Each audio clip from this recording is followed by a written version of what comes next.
একসঙ্গে দুইটি দুঃসংবাদ পেলেন সৌদি প্রবাসীরা। একদিকে বুধবার থেকে পারমিট ছাড়া মক্কায় যাওয়ার সুযোগ বন্ধ হয়েছে, অপরদিকে মেয়াদোত্তীর্ণ ভিসা নিয়ে দেয়া হয়েছে আরও কড়াকড়ি ঘোষণা। এখন থেকে ভিসার মেয়াদ শেষ হওয়ার পরও কোনো বিদেশি সৌদি অবস্থান করলে তাকে 50,000 রিয়াল পর্যন্ত জরিমানা এবং 6 মাসের জেলের সাজা ভোগ করতে হবে। সঙ্গে বহিষ্কারের শাস্তিও আরোপ করবে কর্তৃপক্ষ। হজ মৌসুম ঘনিয়ে আসতেই কঠোর এই বিধিনিষেধ কার্যকর করল সৌদি সরকার।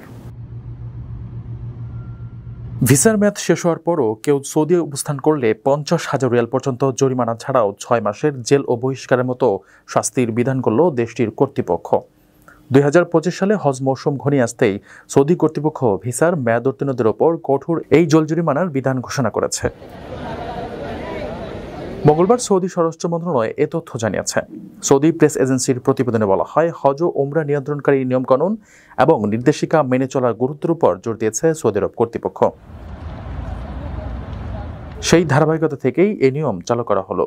এর পাশাপাশি বুধবার থেকে কার্যকর হচ্ছে সৌদি আরবের নতুন হজ বিধিমালা। পবিত্র হজের সময় শৃঙ্খলা ও নিরাপত্তা বজায় রাখতে এবার আরও কঠোর নিয়ম চালু করছে সৌদি সরকার।